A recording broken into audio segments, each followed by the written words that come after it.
So I continued adding some details and some darker colors into the leaves and the foliage here and the cilia. There's one that I kind of forgot about. So I think here, like we were talking about making light parts and darker parts. So I'm going to do the green there because it's lighter. That seems to be on the top, but the other side of the vine, that will be on the bottom. So that, to me, is a reason to make it darker. Okay? And then inside the flower pot, I think that's going to be darker. So I'm going to go along the inside part there and maybe add some black like towards the plant, but as I come away from the plant itself, not so much. It's going to have a little bit more light in there. And then the same effect on the purple of the flower pot. So adding some lines, but again, not tracing everything, but thinking, well, it would be darker behind this leaf here. So I might fill that in with that darker purple on the marker.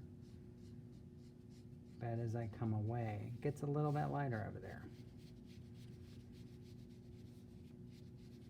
So not just tracing stuff. This part's between those two pieces, so probably that's darker. And then probably around there's a little darker. And then the bottom of the flower pot, that would probably be darker too. Maybe between the leaf and the vine there. And then underneath the vine, that might be casting a little shadow on it. Now, I said before I might go back to paint, so that's what I'm going to do because I want to add color into the background, and I'm not going to sit here using markers to color all of that space. A better use of my time and materials would be to use paint. So I'm going to go back to my watercolor set, and what I need to do is think about using a color that will make Plantzilla pop out from the background, not hide in the background.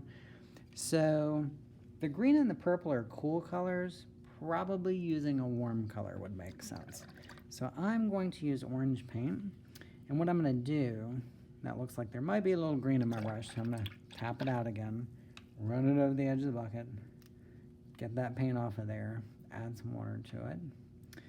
All right, so I'm going to go along the side of the plant here, kind of outlining it. Be careful, because if you use water-based markers and you touch the colors too much, they'll mix into the paint. So I can see that happening a little bit, so I'm going to be careful to avoid some of that. But then I'm going to add water to my brush and pull the orange away.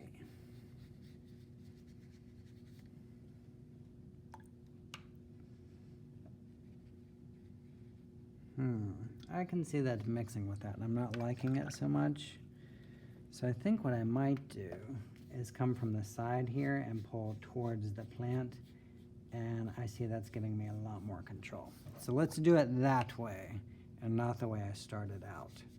So again, that's what I talked about earlier. Sometimes you make a mistake, but if you fix it,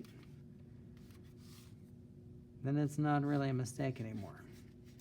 So I'm kind of going along the edge of the painting.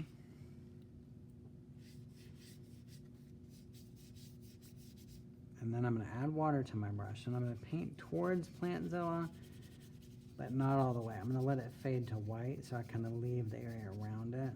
So I'm trying not to mix into the marker colors.